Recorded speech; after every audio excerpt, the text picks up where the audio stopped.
Hey folks, welcome to Guitar Daily. It's Nick Granville. I'm here with Russ Spiegel. Hey!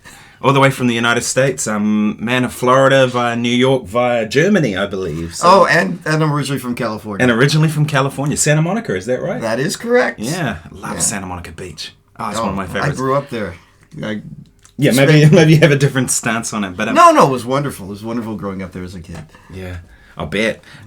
So Russ is here touring through New Zealand and playing some guitar shows. So I thought, grab him in the studio and we'll come in, we'll talk music and all that. So you grew up in California. Yes. But you're based in Miami, Florida at the moment, is that right? I am. I've been there for about 10 years now. 10 years, wow. Yeah, so very settled. I would say so at this point, definitely. Yeah. Good scene in Miami, you like? Amazing scene in Miami. I think a lot of it has to do with the University of Miami. Mm-hmm. I mean, that's actually how I got there. I was living in New York City and I wanted to go back to graduate school, and I sent out some applications, and somebody said, "Hey, have you thought about the University of Miami?" I'm like, "No." Miami was never on my radar, but they said, "No, there's really good teachers there. You might want to apply for it." And so I sent my portfolio in because I'm a composer and arranger. That was what I was actually going for, and to do and I ended up, what I was trying to do is a doctorate in jazz composition. And they said, "Hey, we'll pay for all your education. Plus, we'll even pay you to be like a graduate assistant." Oh, perfect. And I'm like, "Oh, you're going to pay me to go to school?" Yeah. All right, I can do that. Sign me up. Yeah, I can do that. So and it was a 3-year program, and we had to do obviously a lot of composing and writing, some playing. My first semester, actually, my guitar just sat in the corner, and I would look at it and say, "I know you. I've seen you somewhere before." And the other thing we also had to do was a lot of technology. So I learned how to do mixing and recording in Pro Tools. Brilliant. Because every week we would have a form and we'd have to record it. And then one of us in the program would have to then do the mixing. And so we got very adept at that. What a great start for getting people to in a career in music, right? The technology is everywhere now. You have to know it, right? Absolutely. I mean, even down to the technology of the guitar that you're using. We were talking about that little amp that you have, the positive grid that and all these things that they're just part of our lives as musicians, aren't they, these days? So. Oh, absolutely. So show me that guitar that you're touring with a Kiesel. Kiesel, yeah. Yeah. So there it is. And it's a very pretty guitar. It's beautiful. What's the neck made of? The neck looks really interesting. I think it's black limba. I'd never heard of it before, but I thought It's awesome, isn't it? And it doesn't look too plasticky. No, it feels actually amazing. Can you show that to the camera? Let's have a look. All right. Wow, look at that. Yeah. It's beautiful. Yeah. So the real quick story about Kiesel is Tom Kiesel used to make guitars for Carvin guitars. Mm-hmm. And I guess, I don't know, did they go under or did they sell? I don't know exactly what happened to them. That, yeah. But those were like the Alan Holdsworth guitars. Mm-hmm. You might see a little bit of that in this guitar. And I guess Tom gave, I'm not sure of the whole story, but Jeff Kiesel, his son, is now making guitars.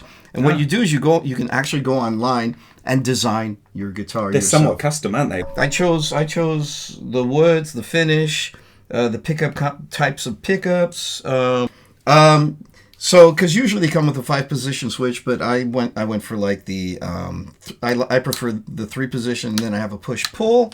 And it's the push pull tap the coils. Yeah. So you get a single coil sound if you need it. And I can go between these. It's a 24 frets, which I really like. I really don't like guitars with 21 frets anymore. Yeah, that strap with the 21 fret. I always find it so weird, isn't it? Yeah. I think 24 fret guitars too, from what I've heard from people, push the neck pickup a little bit more, and you get a bit more clarity in that neck position, don't you? Yeah, this guitar has a lot of clarity. It's also it's chambered, so there are chambers in the guitar itself. That's why it's not that heavy. And probably balances off better without the headstock, right? Yeah, and that also helps give clarity to the sound. It's an ebony fretboard. Man, it's beautiful. Yeah, changing strings is not as easy as you would think it is. It's kind of a pain, but But you get used to that, right? And you kind of just do it. So this would be perfect for doing a tour like you're doing here, because carry it on the plane, right? Have you ever been stopped carrying it on the plane? Well, I'm going to knock on wood here. My first main reason to get one of these was I got tired of fighting airlines. Tell me about it. It's always a mission, isn't it? And you're just hoping that nobody's going to give you a hassle. You can get it aboard in the overhead, and there have been times when the overhead's too short or it's too full, or they're just giving you a hassle. And up to now, it kind of looks like a tennis racket in its case. So Up to now, I've been doing well. I've been fortunate. Well, long may it last. Fingers crossed. It's going to be fine from going on. Thank you. I'm sure it will. It's great. I mean, perfect for this. So because you can do a lot of different things with it, right? In the one instrument. And it's a very versatile instrument. It's very robust in tone, but I can hit. If I want distortion, I hit my. It'll distortion. handle it. Yeah, it's not going to feed back or anything like that, isn't it? No. So you're playing across New Zealand. You're playing the Cable Top on Wednesday. You're playing WJC in Wellington. So Wellington people come out and hear them play. And the Cavern Club. At the Cavern Club, yeah. Have you seen it yet? I have not. It's an underground little place. It's pretty cool, actually. When Mark told me that was going to be the venue, I was like, yeah, actually, that makes a lot of sense. There's a bit of a vibe in there, and it's working really well. So WJC on Thursday with Mark and Uma. Yes. Brilliant. Great rhythm section. Yes. And then Friday, I think you're in Hamilton? No, Greytown. Oh, Greytown. That's right. You go over the Wairarapa. Yeah. So do you know where it is in the Wairarapa? Studio 73. Studio 73. So Wairarapa people, no excuses. Right? You can either come to Wellington or you can come to Wairarapa. There's no excuses for not coming. That's right. And then you're off to... Yeah, then we go to... we're playing at the Navara Lounge in Hamilton. And on Sunday, the 8th, we play at the Rotorua Jazz Club. That's at 5 o'clock. And then I fly back to Miami the next evening. Man, so they're working you hard. Yeah, right? But I mean, that's why we do this. That's why you come, right? You want to play. Yeah. And you just played the Tauranga Jazz Festival. How did that go with you? It was wonderful. Oh, man. Great sound, great audience. The people who run the festival were wonderful and really, really helpful. And we had a very nice show. Awesome. So, yeah. Well, hopefully that can be a more regular thing, right? That you can sort of make something of it and come over and do that on some kind of semi-regular basis would be really cool, wouldn't it? If you all will have me back, of course. Oh, of course. I mean, I'm sure. Yeah.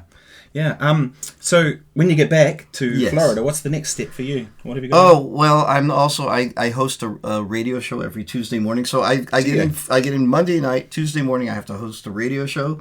Wow. It's the FIU, Florida International University Music Hour, so I host that every Tuesday. I've been subbing it out for the 2 weeks I'm away. You say music hour, is it jazz stuff or is it music generally? Or it's music generally. Usually it's a lot of jazz because we have a number of jazz ensembles. We have like 2 jazz ensembles, a Latin jazz ensemble, and a big band. And, wow! And then some alumni from the university come in. And also some classical music as well, depending. That's cool. What a gig. Yeah, and then I teach at 2 universities. I'm at Miami-Dade College, so I'm teaching jazz guitar there, and so when I did most of my students in advance, so I don't have to make up lessons when I come back. That's good. And so when I come back, then on Wednesday I have that, and I have a regular Wednesday gig in Coconut Grove in Miami. If anybody's ever in Miami, look me up. Yeah, definitely. I play at a place called Glass and Vine, which is a really cool place, by the way. And I'd have to look at my calendar, but I have a pretty full calendar when I get back. Oh man, I'm glad you're busy. That's really great. So you mentioned big band there earlier. Now I saw some things of a virtual big band you were doing on YouTube. Sounded great, man. What a really interesting concept. And then there was like a wind ensemble, and you had a more classical style singer and things like that. So tell me how that came about. Like, was that a COVID project, or was that a that was I've been a big band composer and arranger since the 90s. Mid-90s when I was living in Germany, and I'd started writing, and I sold my first 2 big band charts to the Hessische Rundfunk Big Band, the radio big band of Frankfurt. Oh yes. And but I didn't get a chance to hear my music, and a friend of mine said, "Well, start a big band, then you can get your music played, and it also makes you want to write more music because you don't want to keep playing the same tunes over and over again.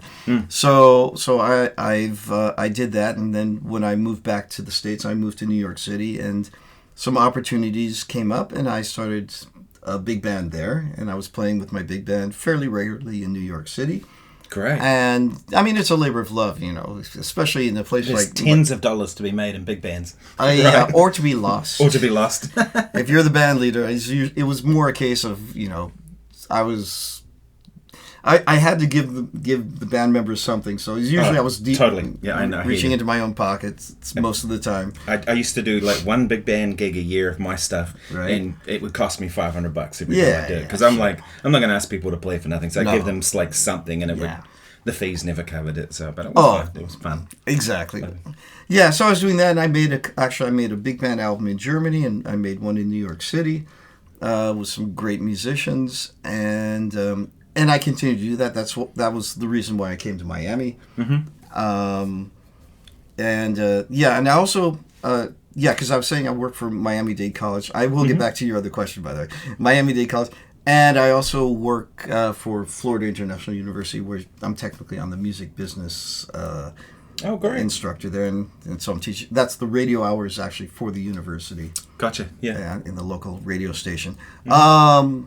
Yeah, but for that stuff. So this was during COVID, and I needed projects. I get bored easily, and I need to do things. So I put out a call. I said, hey, who wants to? I'm thinking of doing something like a virtual big band because I'd seen a couple things, and I was surprised by the response. All the people are like, "Yeah, let's do it." So I'm like, "Oh, okay, I guess I got to do it."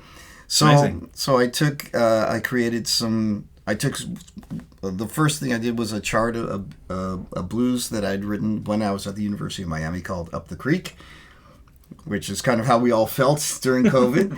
And so I sent everybody their parts. I did it in a particular order so that it sounds like it's a band, even though they're not playing all at once. Everybody's playing their part after somebody else has played their part. And at that time on my computer, I think I only had like a MacBook Air, so I did not have the capacity to use like what's the movie? iMovie? Not the iMovie, the Final Cut. I couldn't use Final Cut, so I had to do everything in iMovie, which meant that I could only do two tracks at a time. So it took me ages to put it together. My first two were like that, and then I upgraded my computer finally, and the next ones I did like that. And then I did that all through the COVID times for about a year or so, something like that. And then things started opening up, and then it was. What a great idea. Yeah, I was curious about how the process would work with all that. I mean, it's really great. I've played on a bunch of albums like that now, big band albums of people from overseas and click track. And right. It's always a challenge. And it's always slow, too, because, if you got everybody in the same room at the same time, you'd have, 15 to 18 parts all done. Right. Whereas now it's like each person has to take the time to do the thing, and then someone's got to assemble it. But it came out. The process of yours came out really good. I think. Like if you didn't know it was a virtual thing, you would just say, "Okay, everybody played together." And and actually, some people were asking me that. I'm like, no. But it was great because I have those skills I developed at the University of Miami. Mm-hmm. So I would get the parts and I would sync them up. Because there were sometimes, there's some work, and I'm doing this all in Pro Tools, and then that I assembled a large number of plugins at that time. I'm ashamed to say I have like over 700 plugins. Great, use them. And I switched over. I started using UA equipment. Mm-hmm. I started off. I think I was using like Motu, and then I was like. I need a little bit more oomph, so I started doing everything with UA stuff is really good. Isn't it? Yeah. And then not all the UA plugins though, but I got like the Duo, and then I got the Satellite, and I saw back to New York too. You were I think I saw online somewhere that you'd studied with Adam Rogers and people like that. Yeah. I did my master's degree at the City College of New York. and they have this deal where they don't have on-site instructors at the university. I was doing my master's there, but you could study with whoever you want. It was like 4 semesters, and so kind of like New School does then, I guess. Or I guess they do that. Yeah. So I think the first semester I studied with Adam. He was great. I mean, he's such a beast. And then I took a semester with Ben Monder, and then I did 2 semesters with Paul Bollenbeck. Yeah, I've taken some lessons with Paul Bollenbeck too. Yeah. And that Missa Boogie Empire showing you, Ben Monder used that when he came through New Zealand. Oh, lovely. And it came back with a bunch of drink rings on the top. There's someone in it, and I was like, don't put drinks on amps, you know. But man, what a beast of a player. Oh, wow. Yeah. Although I have a funny story about Ben. I mean, he's a great guy, and I love his playing. And he was doing like a late night set at the Jazz Standard in New York, and I was there with some friends. And if you don't know, for people who don't know his music, it's wonderful, but it's very dense. Oh yeah, and it's not. You're not going to come out, laughing and joyous. You're going to be very thoughtful. Yeah, and so as he's playing, people are start leaving, Oh, no. And by the end of the set, and he's playing with his head down. So at the end of the set, he looks up, and it's like we're the only table there. And so he looks up, he looks around, he goes, "Did it again." Oh no! So I thought that was wonderful. Oh man, he's a fantastic player. He's amazing, isn't he? And all kinds of things. And Adam too. I mean, I've met Adam a couple of times and seen him play both the straight ahead thing, but I've also seen him play with that Dice group with Nate Smith and FEMA, and they do kind of Hendrix power trio stuff, and they sounded incredible the night I heard them. I was like, heard them at the Blue Whale in LA. Yes, okay, that's a cool place. And the stuff he does with Chris Potter. Yeah, exactly. Right. And then the Brecker stuff with he's on a lot of. And then now he's out on the road with Steely Dan. So there's a guy that's super versatile, and he's also a great classical player.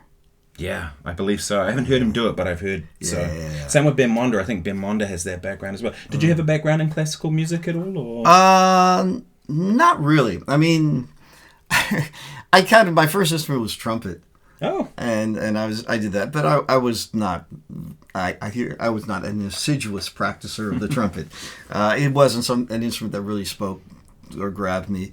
Funny how that works, isn't it? Because probably when you found guitar, it was like obviously you've stuck with it. It's been the instrument that spoke to you in a way, wasn't it? Right. Oh well, you'll enjoy this. Well, because my father played trumpet, he would have music catalogs, and he had this one catalog, and I would look in there, and you're thumbing through. It's like drums, tuba, violin, saxophone, and then there'd be like a picture of a Strat. And it was like, I think it wasn't even a real Strat. It was like, a copy Strat or something. And it was like, I'm like, man, that looks cool. Yeah.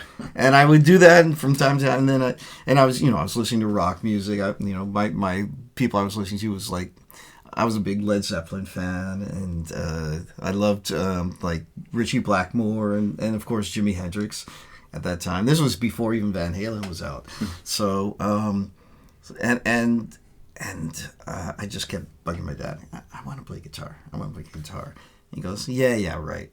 And finally, I bugged him enough, and then he got me like a cheap nylon string classical, and he hooked me up with lessons. It doesn't look like the one in the no. And I was taking lessons at the local music store, but the thing was, my teacher. It's kind of funny because he was like a really heavy jazz player, and he was always trying to get me to listen to jazz. I'm like, I don't want to listen to that stuff. I don't want. I want to play rock, and so I'm learning like Stairway to Heaven and this stuff, But I got like a summer job, and then I earned pretty much enough to buy the Strat, and I think my dad helped me out, and I got like a little Fender Champ amp, and then a buddy of mine said, "Oh, you got an electric guitar? I got a set of drums. We should play together." And he would come over, carry his drums up to the second. I lived in America. It's called the second floor. I guess you call it the first floor here. Mm-hmm. And so then we were playing. There's one, isn't it? Yeah, we don't do that. But so and I didn't really know anything. I'm just like making noise and I think I just learned a couple of power chords, and then a friend came over. He showed me like Train Kept a Rollin' and Iron Man, and I'm like, power chords. Oh, power chords are cool. Yeah. So I'm going to kind of guess that you're asking, well, how did you get into jazz? And Yeah. And so I kept playing with people, and I was getting like, I want to do something more. You know, there's a little bit more, and I don't know if I was listening to anybody, especially at the time. I think I was still in high school, but I wanted to do more. I guess that's the easiest answer. I think that was pretty much the same with me. Like, I had a similar background, playing rock stuff and all that kind of stuff, and had a little bit of a classical background to start, and then just wanted more out of it, you know. And my guitar teacher was a jazz guy, and he was really into Sco and Matheny and sort of things, and so, yeah. And then I went to college at the University of Michigan, and a friend of mine, a really good friend, he was a saxophone player. He says, "Man, you should join the big band." I'm like, "I should," you know. And I joined the big band, you know, and that's when I first saw like chord charts, and it's like, you know, it's like that's how you get us to turn down at that, especially at that level, you know. And I'm like, I have no idea what to do now, you know. And I'm like, I'm seeing these chords that I've never seen before, and I have, you know, so I had to figure that stuff out. And then I took some classes. And then it's some of the best training you can do, though, right? It's playing a big band, because you learn so many things about like reading and balance and how to deal with the volume and all those sorts of things, you know. Well, yeah, I guess that's true. Yeah, I mean, yeah, you have to. I mean, it was tough. That was a tough time. And then I actually at some point I put together a tape and I applied to the Berklee College of Music, and they gave me a scholarship. So I went there, but I didn't really know much. I'll be honest. But that's the thing, right? You go there to learn. If you knew a lot, you wouldn't need to go there, right? I guess so. Yeah. But there were two main things. One was I was hanging out with a buddy of mine, and he played the chord. I'm like, that's a cool chord. What is that? And, you know, because I only knew how to put my fingers somewhere. And he said, "Oh yeah, that's like a 13 flat 9 sharp 11, I for something like that." And he goes, "Yeah, you know, I took the 9 here and I put it here and I put and I'm like, "You did what? How do you know how to do that? What?" And I'm like, "Oh, okay. There's more to the guitar than you know." I was just like, you know, patterns and shapes and stuff. And the other thing was I got to study with Brett Wilmot. Mm-hmm. Who is, I guess you could say he's kind of the Mick Goodrick school of playing linearly up and down the neck. Yeah, and he got me to thinking about, you know, working on everything one string at a time. Makes a huge difference, doesn't it? Yes. That Mick Goodrick book, The Advancing Guitarist, was kind of the first time I got hip to that kind of way of thinking about the guitar, and it just changed my whole world about how to play. And yeah, I saw you have it lying around. So I was showing it to a student the other day because he said, "What books would you recommend?" And I was like, "Right, here we go. Start." Yeah, I'll see you in 10 years. Yeah, right. yeah, exactly. Yeah. Well, forever. Yeah. Like, so I got.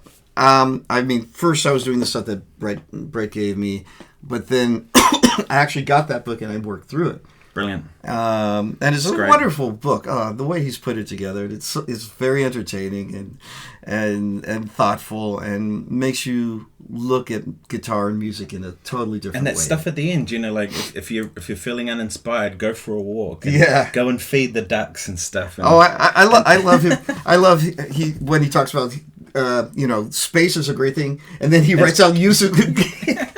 He said, "Here are some great examples of space. 1, 2." So that was and the thing about, you know, don't be dark to the bass player that you're growing up with, because next thing you know, he's moved to New York and he's become a big shot, and then all of a sudden you're still stuck where you are. I love that. Oh, it's brilliant. But it to be honest, it kind of took me, I could say, almost a lifetime to understand some of the things he was saying. Oh, for sure, without a doubt. And it's got to reach you at the right time. Like when I showed that book to that student the other day, he was ready for it. Okay. If you showed it to someone when they're not, they'll just be like completely over their head. And right. Although I think everybody can get something out of it. It's a good one. Have you ever released any books of your own? Have I? No. No, neither have I yet. It's been one of those things I've been meaning to do, but I'm starting to wonder now if there's maybe any point in it. I don't know. Maybe there is, maybe there isn't. I don't know. Yeah, I mean, I tried a couple times. I reached out to like Advanced Music. I had an idea years ago because I have sort of like a system that I work also with my students and stuff. That never went anywhere. And then I reached out to True Fire, if you know them. Yeah. And they actually put some stuff of mine out. There's like 3 things, little exercises.